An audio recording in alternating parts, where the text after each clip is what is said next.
Actually, I'm also interested to learn more. What is all about carbon and how does it work? So to help us with the discussion, I'm going to invite Daniel and Shiria to introduce themselves and to jump straight to the presentation. So welcome, Daniel. Thank you so much for having us. There's actually a third person on our team here as well who will also be presenting, Lynette.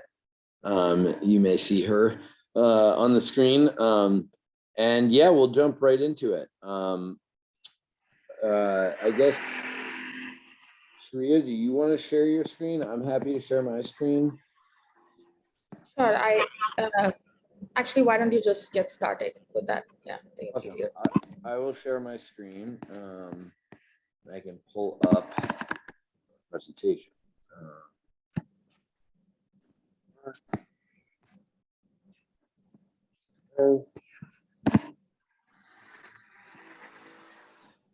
Please let me know if you're unable to see my screen at this point. You should be looking at my screen. Yeah, we can see your screen now. Awesome. Okay, here we go then. I'll let my team take it away. Thanks, Daniel. Hello, everyone. My name is Lynette, and let me know if I have to pause for translation. I'm not 100% sure on that. No, it's simultaneous, so I believe you should be good. Mm-hmm. Oh, perfect. Okay, thank you for clarifying. Okay, so hi everyone, my name is Lynette, and we are a group of UMich, or University of Michigan students, and this is a project that sort of resulted from a partnership that the school, the Ross School of Business has with WRI. And the project primarily revolved around finding ways to see what would be the financing feasibility for smallholder projects. Comment aider le financement carbone pour les petits exploitants en Afrique par rapport à leur projet de restauration. Restauration des forêts, bien évidemment, et nous allons partager tous nos résultats avec vous aujourd'hui. Et ce que nous ferons pour les questions est que vous pourrez écrire vos questions dans la boîte de dialogue et plus tard, nous répondrons à vos questions. Et vous pouvez également lever la main à la fin de l'exposé pour ceux qui auront des questions. Nous allons commencer. Aujourd'hui,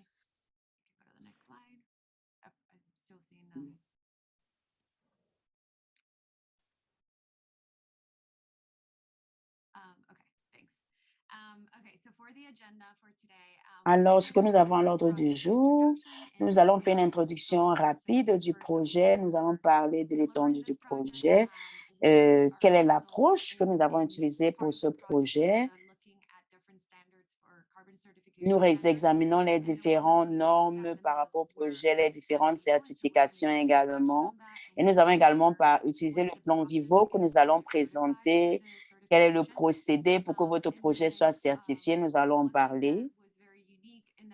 Et une chose qui était très unique par rapport à ce projet, c'est que nous avons pu avoir 4 cas d'études puis WREI pour savoir comment est-ce que ces projets peuvent avoir le crédit carbone. Nous allons examiner ces projets et nous allons également parler d'une autre approche que nous avons examinée, qui est une autre certification de carbone, une norme. Et nous avons pensé que c'est un partenaire reliable, fiable pour ce qui est de la certification carbone en Afrique, et également quelques leçons apprises et les étapes à suivre. Alors, ceci dit, nous pouvons commencer avec l'introduction de notre projet et son étendue. Alors, comme je l'ai mentionné plus tôt, ce projet évalue le financement carbone pour les petites exploitations agricoles, en fait, pour la restauration des forêts. Et par-dessus, nous développons une feuille de route et nous évaluons la certification du plan Vivo pour déterminer si c'est un si c'est économiquement faisable et voir comment susciter le financement pour les projets de restauration en Afrique. C'est une initiative de WREI et nous avons structuré notre travail et mené notre recherche en nous appuyant sur 3 points principaux. Le premier point, c'est l'étalonnage et nous avons analysé les cas d'études de WREI selon des normes importantes. Et nous avons également cherché à savoir si ces projets sont éligibles, quelles sont leurs capacités. Nous avons essayé de tracer leur feuille de route, voir les délais pour ces projets-là. Et également le suivi par rapport au plan Vivo. Et nous avons également développé un modèle de financement en carbone qui considère les coûts, les bénéfices et évalue également les avantages, considère les revenus.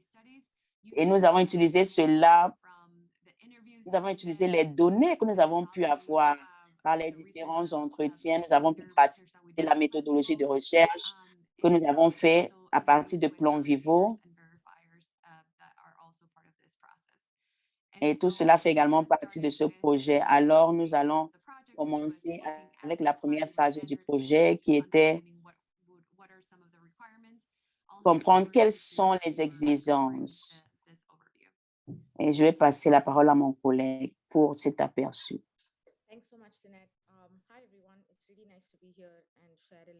Bonjour à tous, c'est bien d'être ici et j'aimerais partager avec vous ce quoi nous avons travaillé les semaines dernières. Premièrement, je vais d'abord vous dire ce qu'est Plan Vivo. C'est un organisme de certification qui certifie des projets themselves through carbon financing. So there are a variety of certification bodies. There are many. There's something called VCS, Gold Standard, Plan Vivo. All of these are different certification bodies that do the same thing, but have their own methodologies and requirements for doing the certification.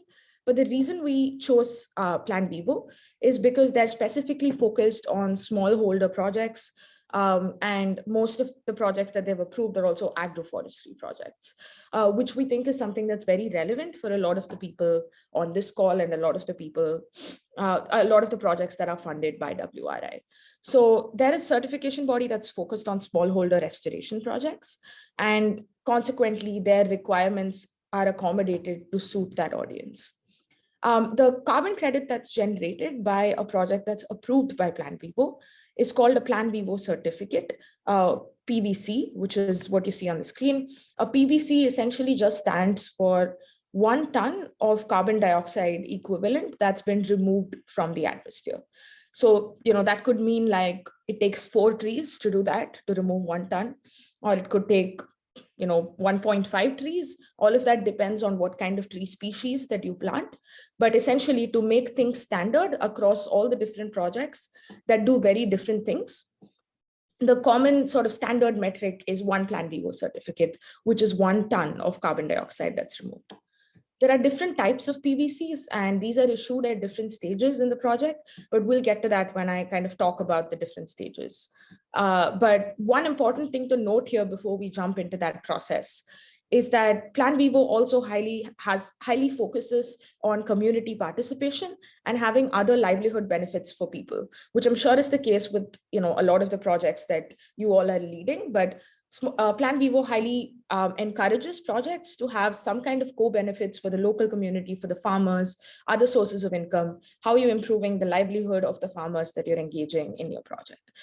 So that's a big area of focus for them. So I'll jump a little bit into talking about the process, the roadmap that we developed for how a project can get certified by Plan Vivo. So we identified that this is a process that has 4 stages. So stage 0 is, we were calling it stage 0 because it's more of a prerequisite. It's something you need even before you can get started with your project. So stage 0 is just having startup funding. So this could be through some kind of a grant. It could also be through a loan. So startup funding is essentially to secure funding to get started with the project activities. And to go through the Plan Vivo process itself, you do need some capital. There are various fees and other things that are associated with that. So projects need to have that capital to be able to start the process. That's stage 0. Stage 1 is called, we are calling it the feasibility check. And there are these are mostly qualitative. There's still no calculation here yet, or financial or like business case projections. It's mostly a checklist of making sure that your project meets the Plan Vivo requirements. First is the project interventions. And what we mean by that is there are 4 approved types of project interventions with Plan Vivo. And one of those types is agroforestry, for example, which is improved land use management. There could also be reforestation. There could be avoided deforestation by making sure that there's no illegal harvesting in a particular area, etc. There are different types of project interventions. So the first step is really listing what does your project do and which of these 4 Plan Vivo approved types does it fall under, and do you check that box? Once you're done with that, the next step is establishing additionality. Now, I'm not sure how many people are familiar with the concept of additionality, but I'm just going to kind of go over that once anyway. So if you already know that, please ignore me for the next couple of minutes. So additionality is the requirement for projects to establish that this carbon will be removed only if this project existed. So if this project were not in existence, there would continue to be deforestation in that area, for example, or these trees would not have been planted. So projects need to prove that they have the right to claim the carbon that has been generated from that project. And that's essentially establishing additionality. So that's usually done, for example, for some projects, how they establish additionality is by showing that if this project wasn't in place, usually there's just planting of crops in that area. And farmers do not plant trees. And if you look at GPS images from the last 10 years, you can see that there were no trees in that area. And now you can see that because of this project, people have started doing some interplanting of trees in their agricultural land, for example. So that proves to Plan Vivo that this project is the reason why that carbon removal is happening in the first place. So that's establishing additionality. This is usually done through a checklist. Plan Vivo has a defined checklist that you have to answer all of these questions to prove that and write a brief description proving your additionality. Finally, there needs to be land and carbon dioxide rights in that region. What this means is having land tenure for the community that you are serving with your project or the project coordinator. Alors, par exemple, la communauté que vous servez par votre projet, si vous avez besoin d'avoir des droits à la terre, le droit de pouvoir vendre le crédit, this involves working with the local carbone grâce à toute l'activité que vous faites sur ce terrain. Et généralement, the local government who can explain son travail avec le gouvernement, les autorités locales. Because then you can kind of reference that in your write-up in Plan Vivo. So all these 3 things together culminate in something called a PIN submission, which is a project idea note, which is a document you have to submit to Plan Vivo. And Plan Vivo reviews that, and if they approve it, you get a green light and you can move to the next stage. So I spent a lot of time on stage 1 feasibility because that's really the first step into getting a project into the Plan Vivo system. So if any project's interested in assessing whether Plan Vivo is a good fit for them, your first step would be to download the template of that project idea note. We'll also be sharing a link in the chat soon where we've housed all of these documents. So you can find the relevant documents there. And once that's approved, only then projects move to the next step. Stage 2 is called measurement. And this essentially has... Priya. I'm not sure if interpretation is being heard. I'm listening to the French version and I'm not hearing. Yes. Hello, are you getting me now? It's okay. Yes, I wasn't getting you for a few minutes there. Okay, maybe speak a little slower perhaps, and we can continue. Thank you. Thank you. Okay. Daniel, I think your screen share got unpaused for a second there, but...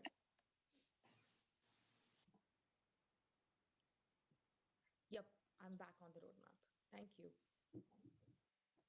OK, nous sommes de retour sur la feuille de route.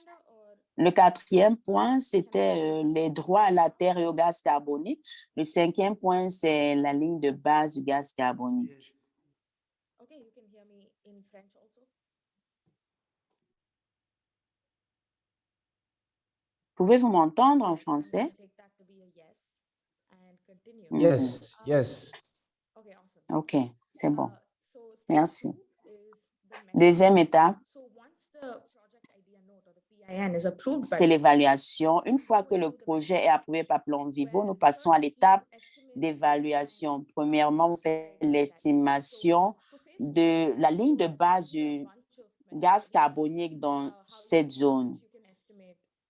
Vous pouvez utiliser plusieurs méthodes pour évaluer votre CO2, les émissions de CO2. Ce que vous essayez de faire, en fait, à la deuxième étape, c'est de voir combien de PVC vous pouvez générer à partir de votre projet. Et cela est fait à travers plusieurs méthodes. Certaines sont plus détaillées.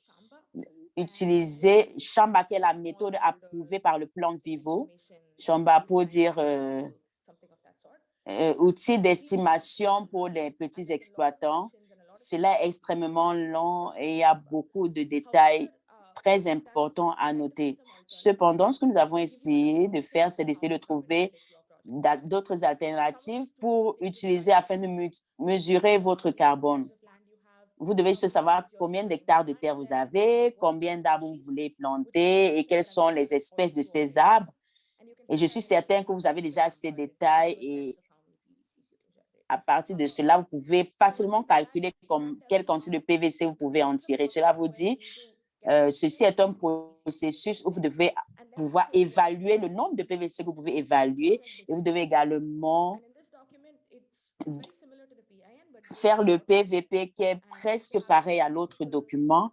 Vous devez avoir des justificatifs techniques pour ce que vous déclarez être les avantages en carbone de votre projet. C'est une meilleure idée d'établir des partenariats même avec une autre personne ou bien être en contact avec une personne qui a cette expertise technique. Nous avons déjà eu plusieurs réussites par rapport à cela. Est-ce que nous avons remarqué que certains projets établissent des partenariats avec des universités et des étudiants les aident dans ce projet? Une fois que vous avez terminé avec le PVB, vous passez à la validation. C'est en fait un audit. Il y a plusieurs experts qui viennent, ils examinent votre PVB, ils se rassurent que tout va très bien. Et ils examinent votre procédé, ils vous donnent quelques suggestions et ensuite votre projet est approuvé. Une fois que vous avez terminé avec la validation, il y a l'évaluation et la vérification. En fait, il y a le suivi et la vérification. Le suivi, c'est juste pour se rassurer que tout va très bien sur le terrain. Les arbres sont plantés, il n'y a pas d'interférence par rapport au projet. La vérification se fait une fois tous les 5 ans. Une fois que vous avez été validé par un auditeur, le même revient pour la vérification et se rassure que tout va bien selon le PVB. Alors, ceci, c'est plus pour plus tard. Nous ne devons pas aller en profondeur à ce niveau. Je veux aussi dire que la mise en œuvre du projet qui dépend du fait que les arbres soient plantés.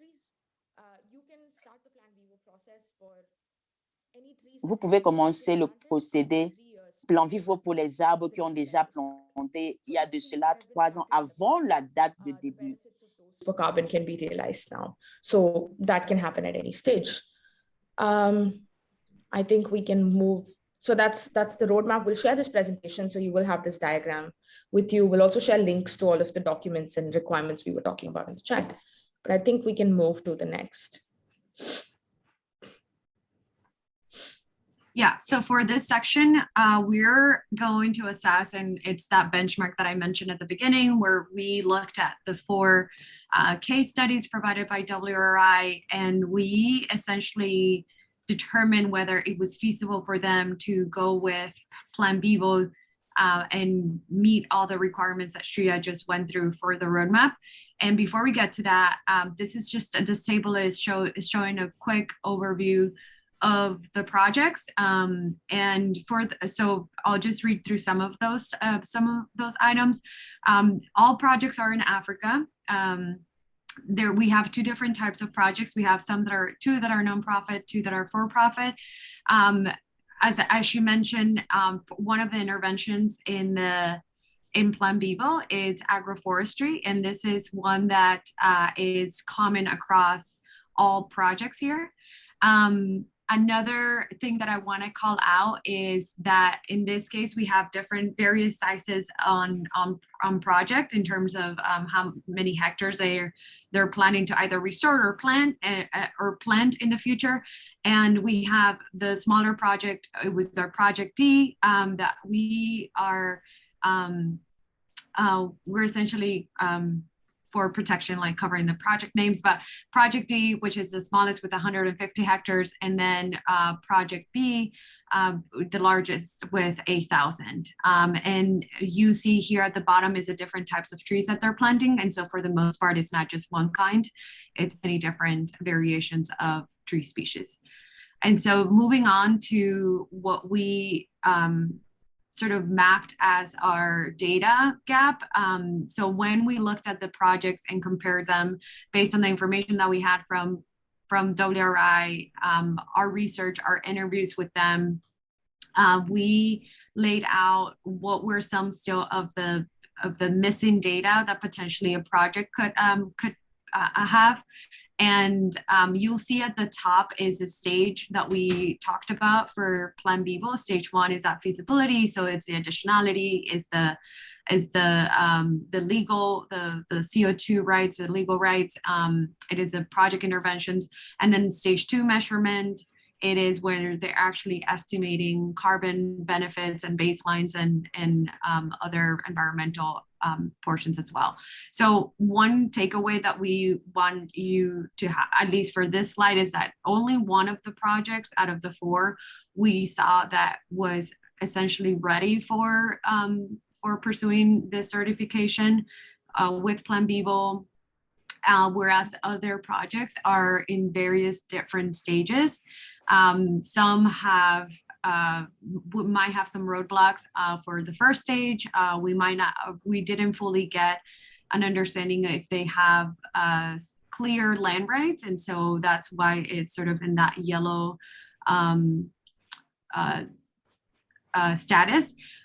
And then other projects for stage 2, some had insufficient data, and some there was some data, but we didn't feel that there were still some very big portions of the requirements that Plan Vivo. Et nous nous sommes rendus compte que plusieurs étaient encore loin, très loin de ce qu'il faut pour s'arrimer aux exigences de Plan Vivo.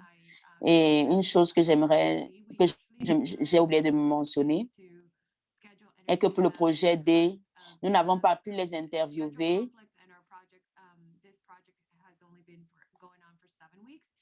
parce que c'est un projet qu'ils ont lancé depuis 7 semaines et c'est juste une évaluation que nous avons pu établir en utilisant les recherches que nous avons menées. Et ce que nous remarquons qui est le point commun pour tous ces projets, c'est que tous ont besoin de l'assistance technique pour chacune des étapes.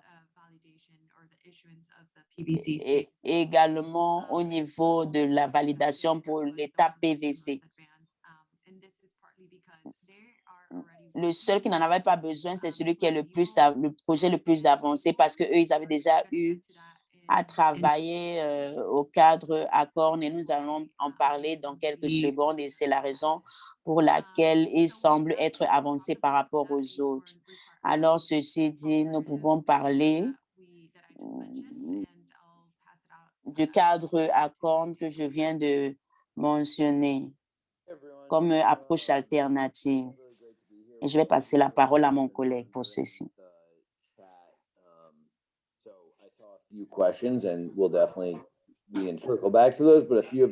J'ai vu quelques questions, nous allons certainement y répondre. Nous allons parler du cadre accord. J'ai remarqué quelques questions.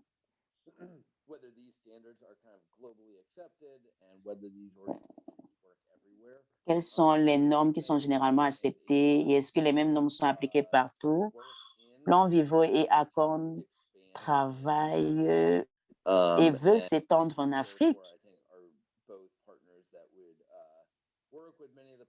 Alors, je pense que ces deux partenaires vont travailler avec tous les projets ou la majorité des projets représentés ici. Et il y a également une question sur le coût, l'énergie, les délais pour avoir une idée pour le processus de qualification. Et c'est pourquoi je veux parler du cadre Accord.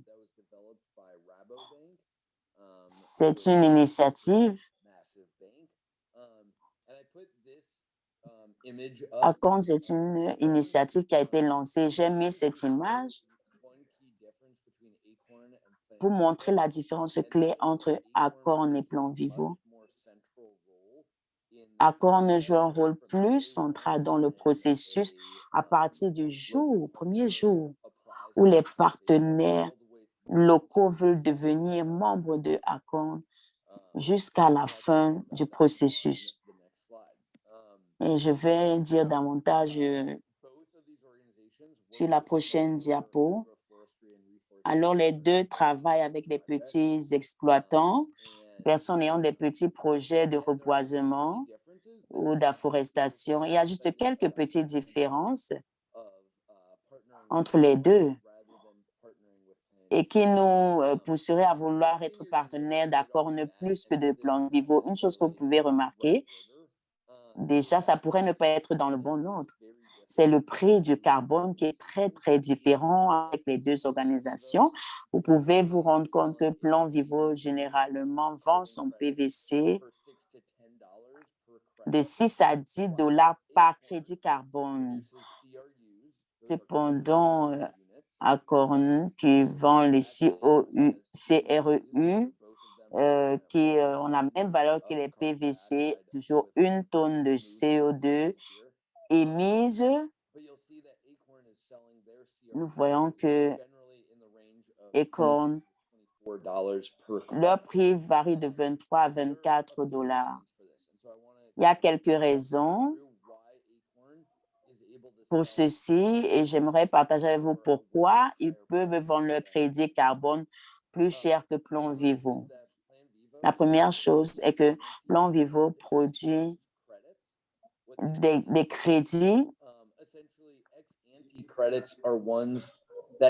des crédits ex-ante. Ce sont des crédits qui n'ont pas encore été créés, en fait, c'est-à-dire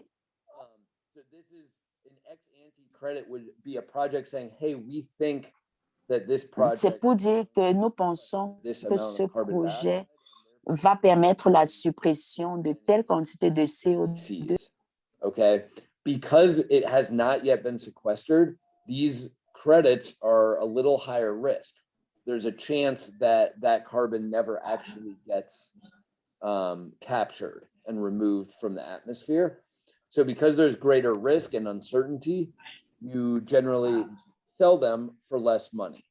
And the reason that might be interesting for a project would be that you get that money up front to cover some of the costs of implementing. Acorn sells exclusively ex post. If everyone could mute themselves, I'm getting a little bit of sound.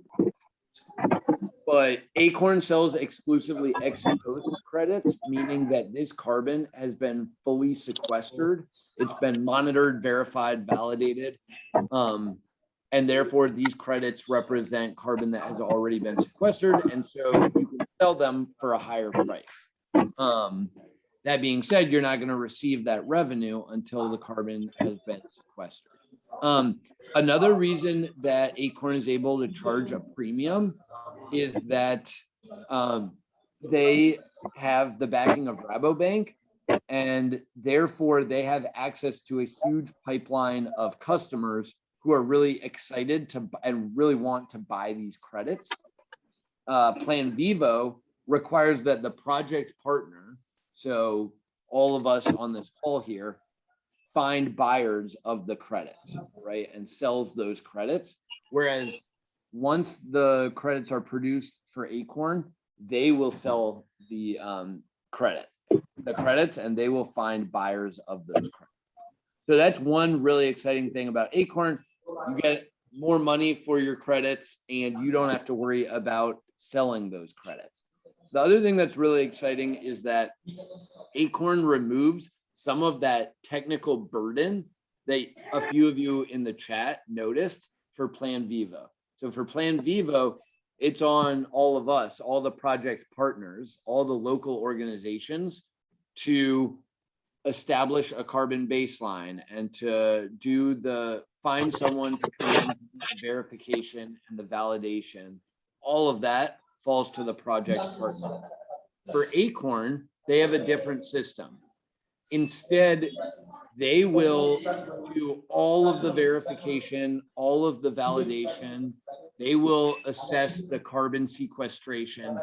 They take care of all of that technical work.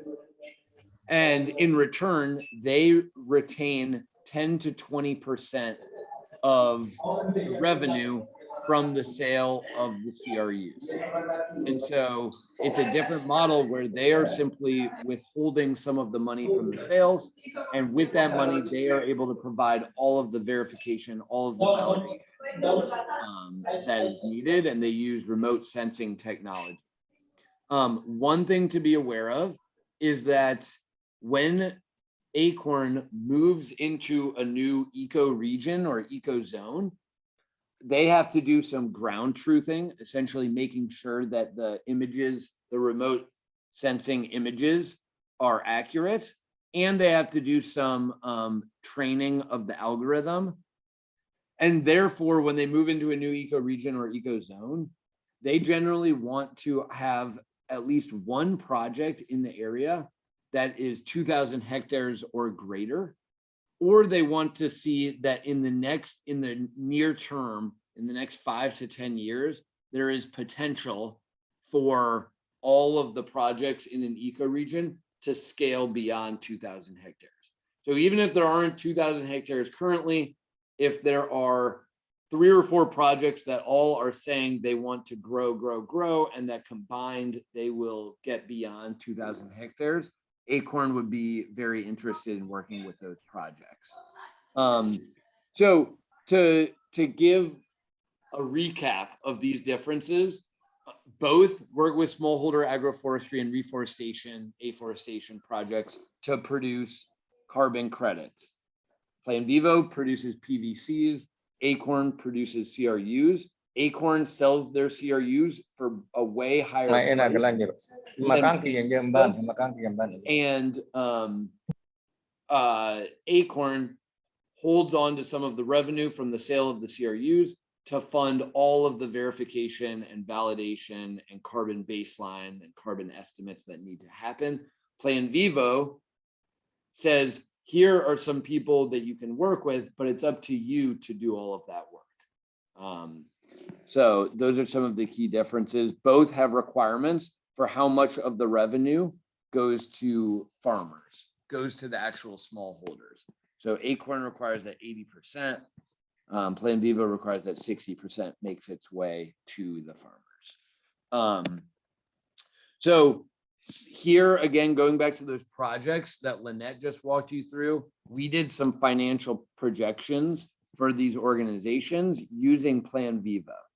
So what you'll see is that for 3 of the projects, it would be, well, for 2 of the projects, I should say, it would be feasible to pursue carbon credits because they make all of their money back. They have positive cash flow coming in. Here you will see the amount of carbon that we estimated they could sequester. And so what you notice here is that under Plan Vivo, it often doesn't make sense if it's a really small project. It's probably not going to make sense to go through all of the work of writing a PDD, writing a PIN, doing all of the verification and validation.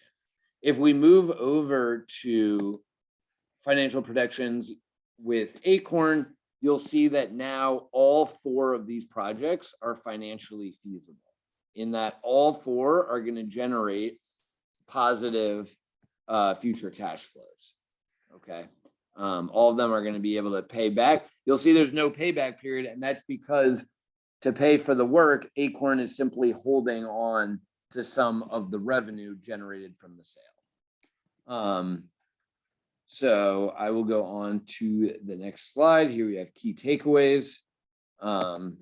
And I will turn it over to back to Shreya. Thanks, Daniel. So I think we kind of tried to summarize a lot of our research into three sort of big questions. The first one is carbon financing feasible for smallholder projects such as yourself? And we think, yes, it is, but it depends on a few factors. The first one is it depends on partnering with the right organization. Firstly, I want to say really great questions on the chat. I've been enjoying going through those. I think you guys are asking all of the right questions on this. And one of them has been on the partner organization, one of the common themes of questions. So I think it depends on going with the right partner organization. There are many more like Vera, VCS, Gold Standard, etc. Plan Vivo is typically a little less expensive. Even less expensive than that is Acorn. And that's why our recommendation is that Acorn is a good partner, but this is not a hard recommendation. For someone, Plan Vivo might work better, but from our research, we've found that Acorn is a little bit better because it has lower costs, it takes lesser time, and it requires lesser technical assistance. So they do a lot of the technical work and projects just need to share what their scope is. Versus in Plan Vivo, you still need to do all the estimation and measurement of your baseline calculations like we were talking about. The other thing that it depends on is the scale of the project, like Daniel was just saying.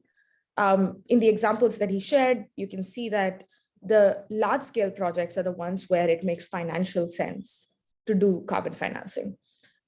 So scale of the project, and if you're able to generate maybe more than 500,000 Plan Vivo certificates, you can calculate that through the link I put in the chat of the various methodologies. If you think your project is somewhere in the ballpark of 500,000 PVCs, then it might make sense financially to do this.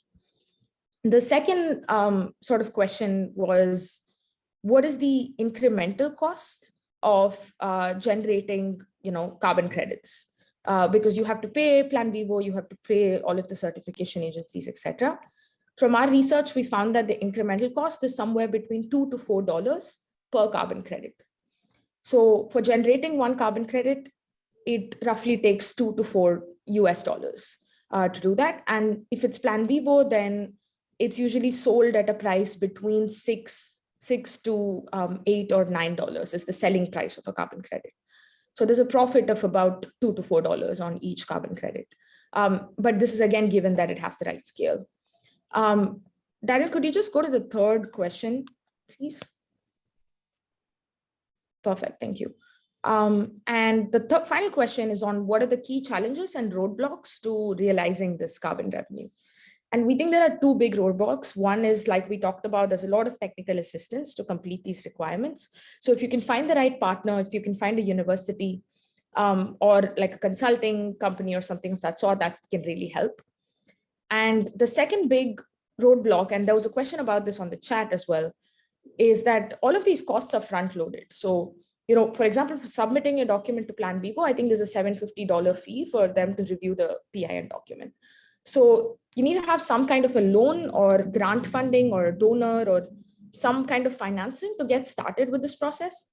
You will get revenue from it, but that revenue is going to be in the future. So you need some kind of funding to get started. That's the other big challenge with doing carbon financing. So just to go back to the projects that Daniel had displayed earlier, we studied those 4 projects and this was our recommendation. As you can see, for the biggest projects, which is project B, which was the very large one, which had like about 2 million Plan Vivo certificates they were generating.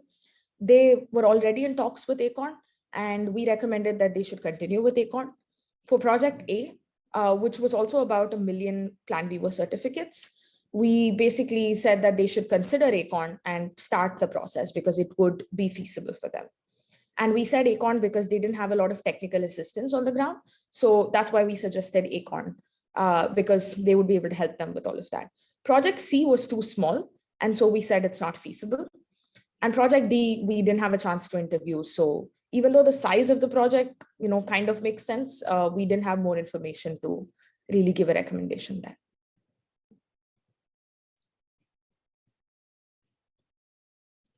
And our last slide is on basically the next steps for interested projects. So if you are a project that's interested in carbon financing, the first step would be to estimate whether that's feasible for your project. And we gave you a few examples today. That's a good place to look to see if you can kind of compare your project to one of these four. If not, we'll send you the presentation. You can see that it has the link there to the tools. You can use that tool to estimate how many carbon credits your project can generate. And roughly, if it's a large enough number, you should be able to proceed. You can also review a lot of the other requirements. For example, do you have land rights? Do you have rights over selling the carbon dioxide? Do you have any community participation? So all of these are questions that Plan Vivo and Acorn ask. And you can find all of those requirements in the Drive folder that we send you with the Plan Vivo and Acorn requirements. Once that's done, the next step is to choose the right partner organization. You can go with Vera, you can go with other partners as well. But like I shared, our recommendation is Acorn for the reasons of cost and technical assistance. Finally, the next step would be to complete the eligibility requirements for the project. So in the case of Plan Vivo, it is to fill the plan project idea note and submit it to them. That's the first step. In the case of Acorn, you need to fill the form on their website.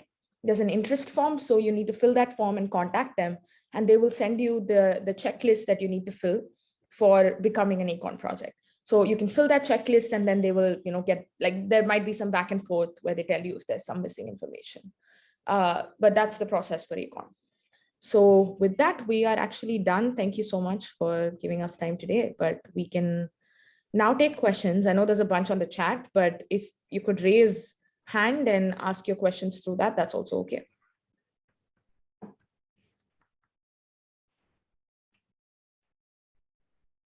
Okay, I see a question from Geoffrey.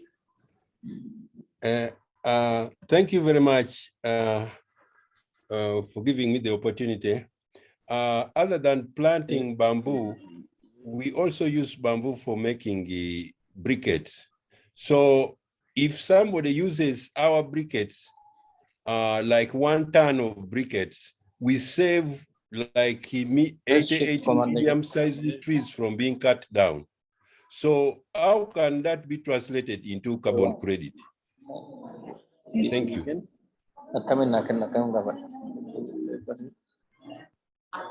That's a very good question. I can take a stab at that. And obviously each situation is going to be different. This is something that would be worked with the project partner to help you establish what the actual number is. What you have is potentially a case of leakage where you are sequestering the carbon into bamboo, but if that bamboo is then being burned, then that is releasing the carbon dioxide again. That being said, you're also preventing deforestation. Le CO2 aussi dans l'atmosphère, bien que vous empêchiez le déboisement, mais quand vous travaillez avec les bambous, ils sont brûlés, ça ajoute également le CO2 dans l'atmosphère. Donc, ce n'est qu'un expert qui peut vous aider à faire cette évaluation. Ce n'est pas de mon ressort. Je ne sais pas si une autre personne a une meilleure réponse. So they're okay with sustainable harvesting for other sources of revenue, but it needs to. Oui, cela peut permettre de générer des recettes. There also needs to be a generation of new trees and new sources of removing carbon. En fait, il faut absolument qu'il y ait de nouveaux arbres. Pas seulement qu'on ne coupe pas les arbres, mais il faut qu'il y ait de nouveaux arbres plantés. Il faut que votre projet permette cela. Pas seulement que votre projet empêche que les arbres soient coupés.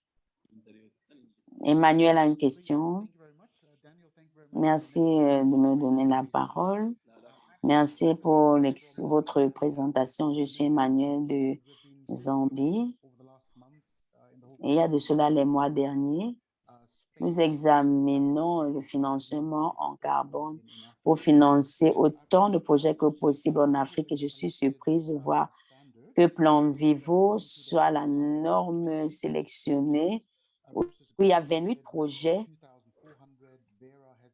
Over 2,000 registered projects. Près de 200, 2000. Understand that Plan Vivo is focused on small scale and forestry, but also under the gold standard, you find under their other types, agroforestry, afforestation, avoiding deforestation projects. So one question is why Plan Vivo and not Vera standards or gold standard? Second question is on the density of the trees of the acorn required 2,000 hectares. What's the either biomass on those 2,000 hectares or tree density as in number of trees per hectare to fulfill the minimum requirement of 2,000 hectares? Are they assuming 100 trees per hectare, 500 trees per hectare, which obviously plays a role in terms of carbon sequestration potential? And the third question is around tracking. Remote sensing, understood, is accepted.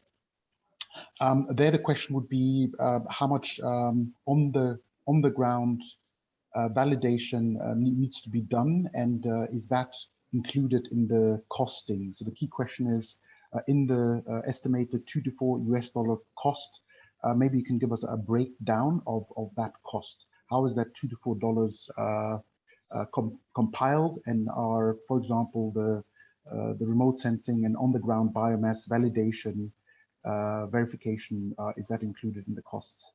Thank you. So those are my three questions. Thank you. That's a really great question, and I can try to take a stab at the first one and let my other teammates chime in for the other two. So as you mentioned, a big reason why we chose Plan Vivo was this smallholder factor that and that they're also focused on in Africa. Another key element for us was also requirements. We wanted to also look at the standards that you mentioned do have more extensive, thorough requirements for a lot of the projects that unfortunately a lot of the times for these smallholder farms make it really hard to be able to get carbon credit certified. And but through the process, we did learn that Plan Vivo perhaps might not be the best partner for some of the projects that are that potentially have a larger scale and can reduce the set of requirements through the ACORN standard instead, and still be able to get more income essentially from the pursuit of the carbon credit process. But anyone from my team can chime in. This was definitely also something that was recommended to us by our WRI team. So, but if anyone else wants to jump in and say anything else on that, otherwise I have to continue for the ACORN portion of the question. Hey, everybody. I think you were good. Sorry, Amanda. Oh, that's fine. Yeah, I just wanted to step in for a second and say that I want everybody to know that you can get the recordings and you can connect with everybody on the Mighty Networks. So I'm going to put in the group, there are actually two Mighty Networks groups you are joining. One of the groups is international, and it is for the peer groups and it's across all of our years. This is a special one we did just for you, but the rest of them will be inviting all of our alumni from different geographies. And check out the chat box right now. And if you haven't joined both, go ahead and do it. And if you are not sure, click on both of those links anyhow. And that's where you will see the recordings. We'll be uploading them by Friday. And I think that's just the message that I wanted to get across. And we do have about 5 more minutes for questions. And I wanted to let everybody know that we've so appreciated the work that the University of Michigan Ross School of Business students did for us. 3 folks have joined us today from the team, but I think you might have seen that there were 6 or 7 students on the team. And their contributions of everybody, the reason why we were able to understand so much is because we had all the students working full-time on this for about 2 months. So we really want to extend an amazing thank you. And also that you could join us to share these lessons with the over 100 people who are on the call with us right now. But unfortunately, they are finishing up their school year and are going to different parts of the world, different parts of the country. So the questions will need to be answered here. And we've answered a lot of questions here. They will not be available for consultation. So that is why that's why we have a community here, and why we're also suggesting that you can look locally in your communities as well to find out what's going on. But I do think the biggest and most important step, which we have in the PowerPoint slides, is the carbon credit estimation tool. And so a lot of people might honestly be a little small right now, but some people might not be, and you might be surprised, and you can go forward with that. That's what one of my takeaways is. So I wonder if anybody from the UMich team wants to comment on that, and then we can take a couple more questions. Yeah, definitely reiterate what Amanda said about that tool being a very important part of estimating carbon credit, the carbon credits that you can generate for your project. You can use any of those tools. And we'll be sharing all of those resources through Amanda with all of you. Just to come back to your question, Emmanuel, I think I heard the third one on like whether validation and verification costs were included. In the financial model we did include that. We took the example of one of the approved Plan Vivo verification agencies. It's called SCS Global. So we took that as a reference, and we included those costs. We expect the cost to be similar for other agencies as well. For monitoring, we included a rough estimate, because for some projects, monitoring has to be really large scale, where you like employ forest scouts. But for some projects, it's going to be just the farmers themselves taking care of the trees in their land at no incremental cost. I think there was a second question, which I might have forgotten. If you could just. Yes, it was on the 2,000 hectare, which Acorn says as minimum requirement. What's the density on that land? Yep. Daniel, do you want to take this one? I think you're on. Sorry, I missed that question. This is just on the 2,000 hectares for Acorn. Yeah. Just like he was asking about what the tree density and the biomass requirement is, if there is one. Yeah, so they don't have one, and even that 2,000 hectare requirement is quite flexible.